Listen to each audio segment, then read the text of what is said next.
Hello there and welcome to Verdict 2016, where we get you the latest from the poll-bound states. Of course, our focus right now is the southern states. 3 days to go, of course, for Tamil Nadu, Kerala and Puducherry to vote. We'll get you all the details from the states in a bit, but first, the headlines. With 3 days to go for polls in Tamil Nadu, Kerala and Puducherry, political parties go into overdrive. Politicians make last-ditch efforts to woo the voter.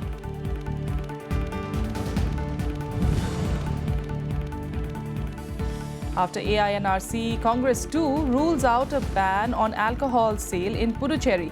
Parties say that there is no scope for prohibition as excise collected from liquor trade forms a major chunk of the revenue.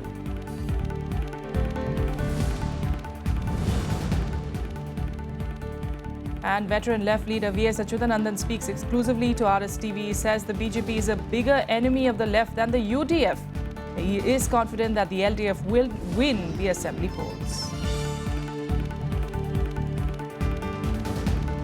So let's start first with Kerala. Our correspondent Akhilesh Suman spoke with former Chief Minister and one of Kerala's tallest leaders, V.S. Achyutanandan, exclusively amid his busy campaign. The only surviving founder leader of the left party contesting from the Malappuram constituency, 92-year-old Achyutanandan is spearheading the CPM comeback campaign in Kerala in his 8th assembly election.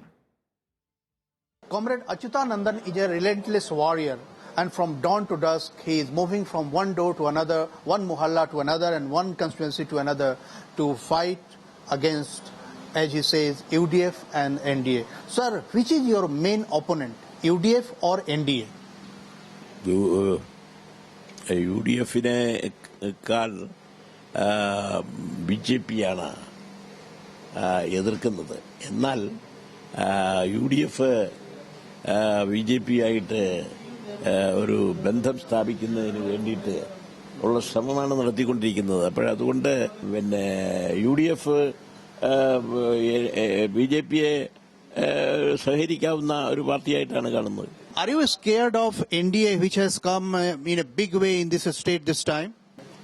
Fascistic അറ്റാക്കിൻ്റെതായ ഒരു പാർട്ടിയായിട്ട് കാണുന്നു എന്നുള്ളതല്ലാതെ അവർക്ക് കേരളത്തിന്റെ secular tendency പറ്റി ധാരണയില്ലാത്തതുകൊണ്ട് ഉടനെ തന്നെ കയറിക്കളയാം, അവരെയൊക്കെ കീഴ്പ്പെടുത്തി കളയാം എന്നുള്ള ധാരണ വളരെ തെറ്റിദ്ധാരണയാണ്.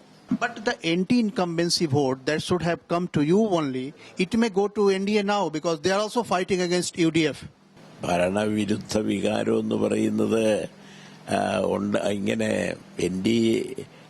NDAയ്ക്കും ഉണ്ടെങ്കിലും അവര് പിന്നെ കമ്മ്യൂണിസ്റ്റ് ലെഫ്റ്റിസ്റ്റ് പാർട്ടികളെ പോലെ അത്ര ഇതായിട്ട് അവർ കാണുന്നില്ല. You are the tallest leader in the party and you are the mass leader of the state. Do you think that you are going to lead the next government if LDF comes to power? അങ്ങനെ കരുതുന്നില്ല. അത് party അത് സംബന്ധിച്ച് എടുക്കുന്ന ഡിസിഷനെ ആശ്രയിച്ചാണ് എന്റെ നിലപാട് പറയാൻ കഴിയുക. Thank you, Comrade Achyutanandan. Achyutanandan is a senior most leader in the party, not only in Kerala, but I think in the whole of the country.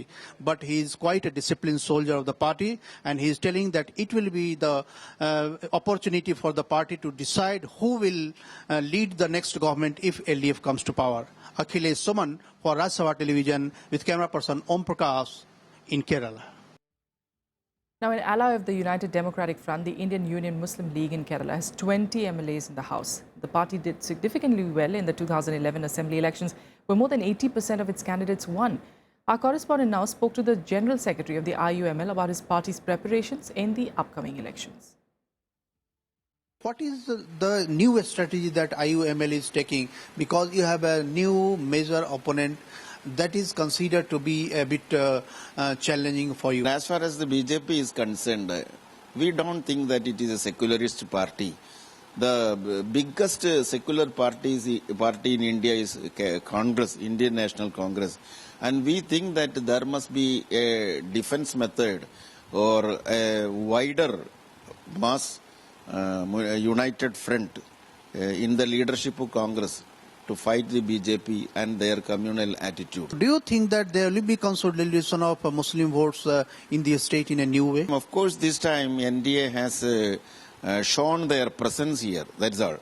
I don't think that they will start an account in the Kerala Legislative Assembly this time also. They are propagating in a big way. They are showing themselves as an alternative of both UDF and LDF.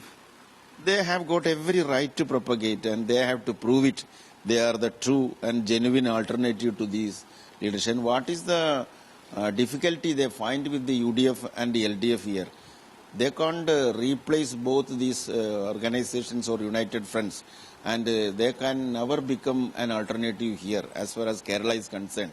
Kerala is the most educated state and politically convinced people are here. In West Bengal, Congress and Left Front are together fighting Mamata Banerjee. In Kerala, they are fighting against each other. So do you think that it is giving some confusion, some impact on your traditional vote? You see, there is no confusion. As you argue, I am also appreciating that this Communist Party of India, Marxist, is trying to come back in West Bengal with the assistance of Congress. And due to that, they are not in a position to campaign against Congress. The same Sonia Gandhi is the president there and here also. And that is their weakness and their political defeat, that now they are trying to get the support of Congress. They were always against Congress from the very beginning. Their connection with the Congress in West Bengal will not make any material difference here this time. All right, in fact, for more on the mood really that is across Kerala, we're joined by Akhilesh Suman, joining us in fact from Thrissur at the moment. Akhilesh, just 3 days to go, and this has been quite a long wait really for the southern states, not just us, but even for the people of the state, I'm sure. What's the kind of mood that you're seeing? What are the kind of preparations? Actually, I was from since very morning. I was trying to chase the leaders from his home to constituency, from one place to another, and just because tomorrow by 5 p.m. the public campaigning has to stop. So if you go everywhere, people are busy, politicians are busy, workers are busy. But Kerala is a significant state in one way that 50% of population in Kerala is coming from minority community, either Muslims or the Christians. And in that way, it is a unique state because Christians and Muslims create such a situation that Kerala has never gone into any confrontation between the 2 and 3 communities. So it is one of the most peaceful states, even when the population is very divergent.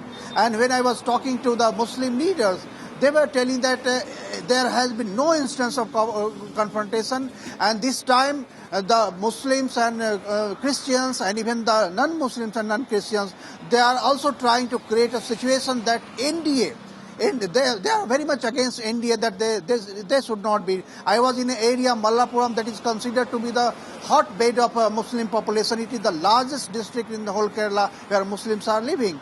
And if you go there you will find a unique situation that NDA candidate is there, they are giving. A Muslim candidate is there from the NDA, and everything is going in so well and peaceful manner. So it's a very unique state, and you will really be quite impressed with the political situation in Kerala. And we hope the situation, of course, prevails even on voting day. Thanks so much, Akhilesh, for joining us for the moment there from Thrissur. In fact, taking this forward, we also have in studio KV Prasad, Associate Editor with the Tribune, joining us. Mr. Prasad, that's of course something commendable, especially in a time where in Tamil Nadu we are seeing, of course, all kinds of reports coming out. The political parties, the kind of petty politics that they're playing out. We, of course, see the poll violence in West Bengal. So at least in Kerala, for one, you see that secular fabric in a sort of, as being pointed out by Mr. Achyutanandan, is still pretty much intact. Yeah, of course, it has been intact and it remains so. But this time there is a significant factor in the BJP-led NDA. They are contesting the polls and they are very serious content. They are doing it in a very serious manner. And that, in effect, has led to a situation where the race has become very tight in terms of predictability. Yes. Because sizable voters are looking at the BJP. I don't know in terms of numbers whether how much of it gets translated into votes and what kind of votes will get translated into seats.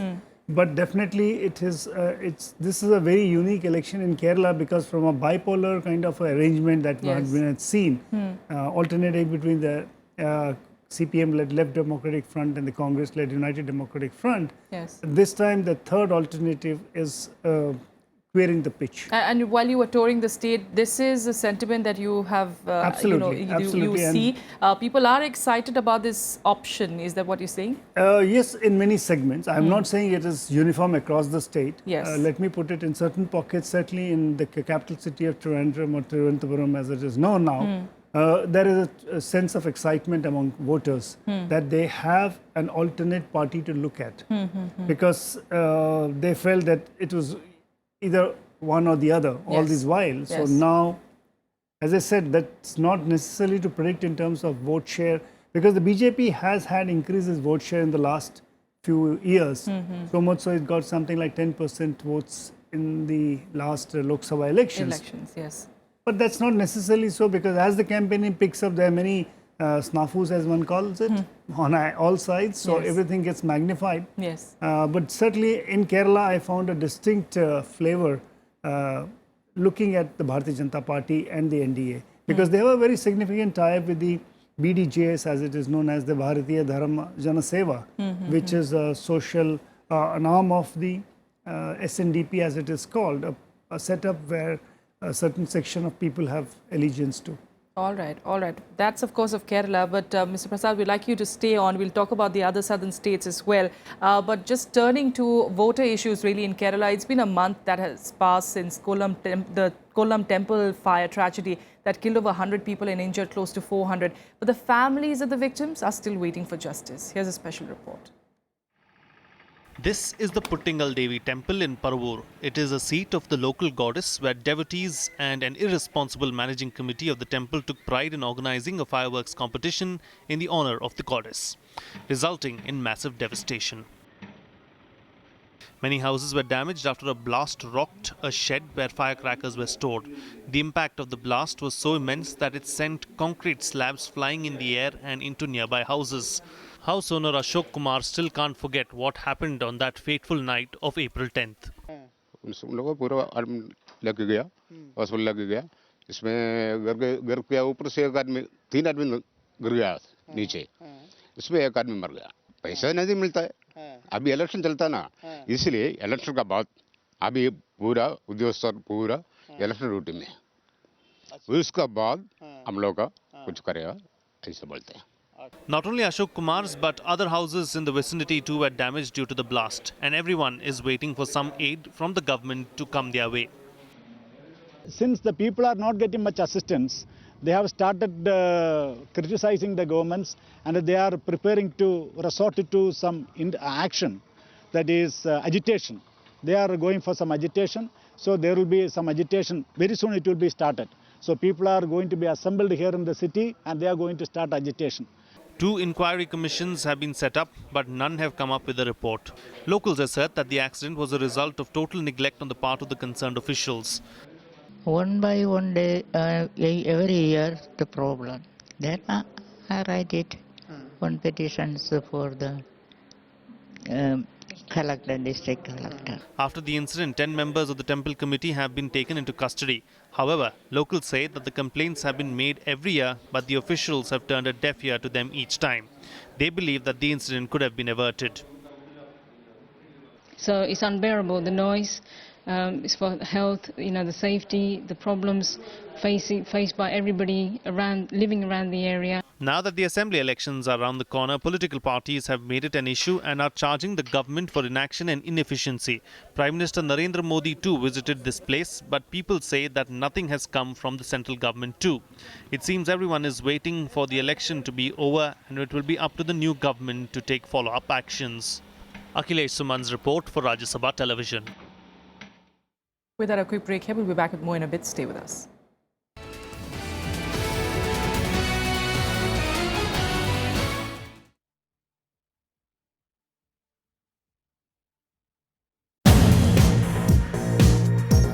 Translation means converting knowledge into products useful for improving the quality of life.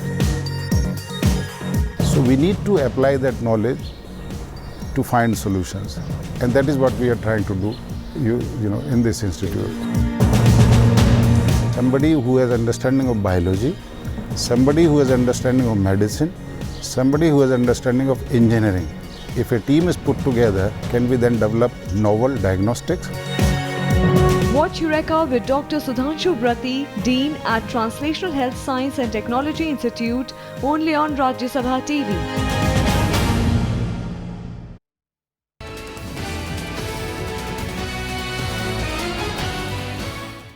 Welcome back. Now, a day after the AINRC leader and Chief Minister N. Rangasamy said that there was no scope for total prohibition in the Union Territory of Puducherry, the Congress has also ruled out a ban on the sale of alcohol, saying that it was not feasible. Congress leader and former Union Minister V. Narayanasamy, while releasing the party's manifesto, has said that there is absolutely no scope for introduction of total prohibition in Puducherry in view of its unique culture. On Thursday, Rangasamy had said that there was no scope for prohibition in Puducherry as excise collected from liquor trade forms a major chunk of the revenue. Narayanasamy said that if the Congress-DMK combined was voted to power in the May 16th Assembly polls, efforts would be made for special category statehood status to Puducherry with fiscal benefits from the centre. The manifesto also promised waiver of loans borrowed by farmers of banks, holding of civic polls with 50% reservation for women in decision-making posts in local bodies, and hike in monthly pension to freedom fighters from the present 7,000 to 10,000 rupees.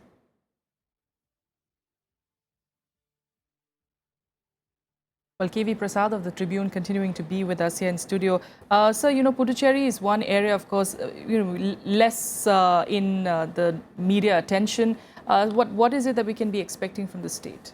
Well, it's always very interesting because Puducherry has it's a union territory which is attached to, which is close to Tamil Nadu, but it has a pocket which is nestling between Kerala, Mahe, yes, and Yanam, which is in Andhra Pradesh. So geographically, the constituencies are spread for a small UT like so there are different factors but Puducherry being a union territory and the Congress party which was once in power lost power, this time the Congress party is looking at wresting it back from the All India NRC, which in the run up to the Lok Sabha elections was with the Congress, aligning with the Congress, but just before the elections I think they switched camps.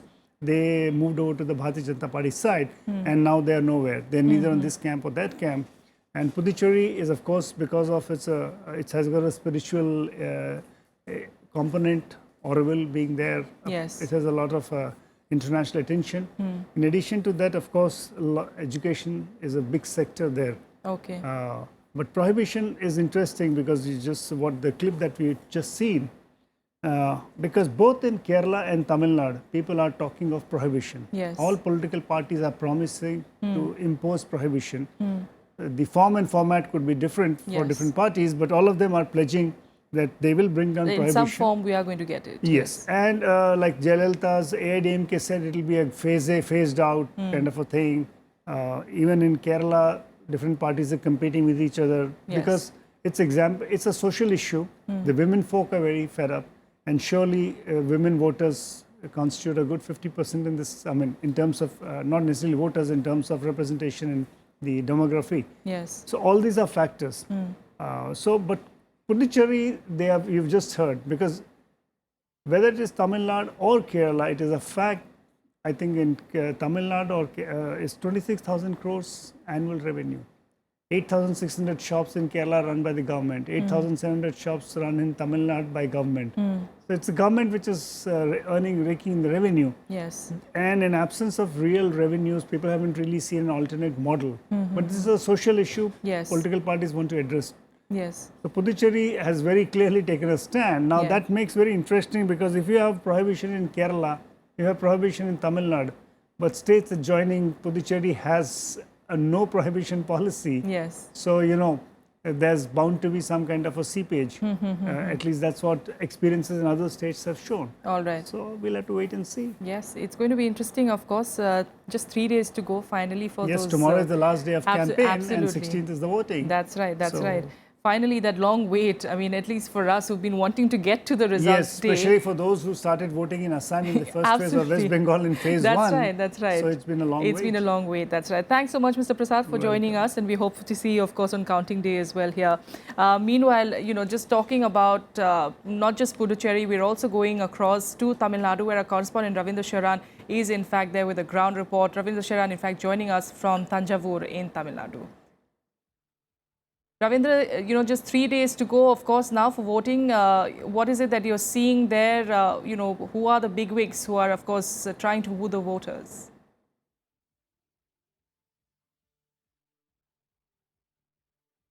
Yes, Tracy, tomorrow in the evening, the whole electioneering of 2 months campaign process will come to a standstill. This election will be remembered in the history of Indian democracy, which has seen maximum number of Janeth and Nadir points.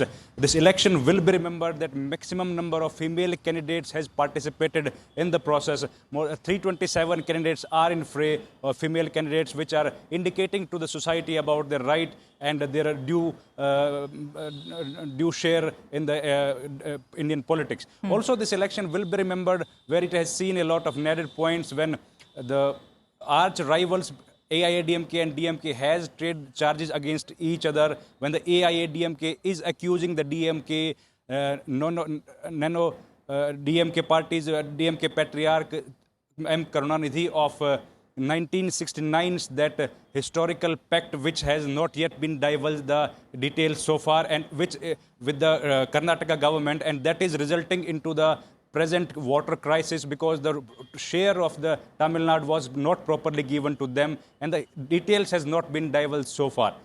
On the other hand, the DMK is accusing the AIADMK and the Chief Minister of her insouciant, imperturbable and aloof behavior she has shown at the time of floods when almost all the important cities of Tamil Nadu were facing a huge crisis, when unprecedented amount of rainfall was poured in last November, when millions of people's property has been lost and many precious lives has also been lost.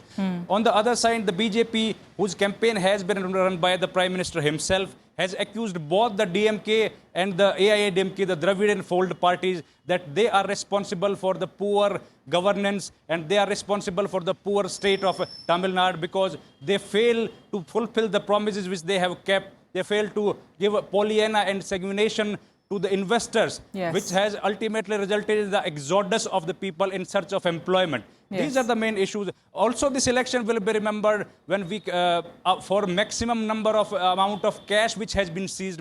It has almost crossed 100 crores of rupees. This is the maximum amount, unprecedented amount, which has seized from any election in a state. The election commission in this state has to fight on dual front. On the one hand, they have to fight with the people, with the network who is responsible for the distribution of money. And on the other side, they have to give the confidence to the people that they should come, they should cast their vote ethically. It will be a free and fair election. The election commission has to fight a double fight. And this will be a historic election, no doubt in that. And we're waiting for that. We are definitely waiting for that on the 16th of May. Thank you so much, Ravindra, for joining us. I'm sorry we're running out of time. But very quickly, of course, we are definitely talking about politics over Amma. And in fact, politics over Amma canteens in Tamil Nadu is also on. Opposition parties, in fact, want Amma's branding to be removed from the state-run canteens. And they say that just covering the face of the CM will not do. Be it Chennai or Coimbatore, this is the scene outside every Amma canteen in Tamil Nadu. Because of the cheap meals, people wait in queues for their turn here. The AIADMK is very proud of the success of the scheme. The opposition, however, is unimpressed. பொதுமக்களுக்கு என்ன போய் சேர்ந்துருக்கு, உருப்படியானது ஏதாவது போய் சேர்ந்துருக்கு. பேரளவு அந்த அம்மா அம்மா குடிநீர்னு சொன்னாங்க. குடிநீர்ன்றதை விற்கிற ஆட்சி இந்த ஆட்சியாக தான் இருக்குது. பாதுகாக்கப்பட்ட குடிநீர் எல்லாத்துக்கும் கொடுப்போம்னு சொன்னாங்க. இந்த அம்மா உப்பு, அம்மா உணவகம், அம்மா குடிநீர், இதெல்லாம் என்ன அப்புறம் அம்மான்னு தான் போகலையே. என்ன அம்மா செஞ்சுருக்காங்க? Especially Amma Unavagam, where we give idli for 1 rupee, chapati for 3 rupees. It is not at all possible anywhere in the world. It is only possible by Puducherry Amma. The canteens serve breakfast and lunch, and the main reason for the popularity of Amma canteens is the availability of cheap meals. At these canteens, a plate of idli sambar is available for 4 rupees, curd rice for 3, and dal rice, sambar rice and lemon rice for 5 rupees each. Raw material for the food is provided by the corporation. On a daily basis, more than 900 people eat at each of the Amma canteens. Over 12 women work at these canteens to ensure hygiene. The canteens are opened at public places like bus stands, railway stations and hospitals. 7 to 10:30. For members eating 300. Amma canteens in Tamil Nadu were started in 2013. The canteens have given more than 5,000 women employment who earn 10,000 rupees per month. More than 3 lakh people have food every day in Chennai's Amma canteens. Passenger, driver, conductor. I am so happy. Supply. I am very happy. 4 to 10, 6 members. 9 a.m. to 6 members. Lunch prepared. Sambar சாதம் தயிர் சாதம் சூப்பராக இருக்குது. சாம்பார் சாதம் வந்து 4 rupees, தயிர் சாதம் வந்து 3 rupees. Many analysts believe the AIADMK's success in Tamil Nadu can be attributed to the success of the Amma canteens in the state. Sanjay Kumar's report for Rajya Sabha TV. And that's all we have for you for today on Verdict 2016. Thanks so much for joining us.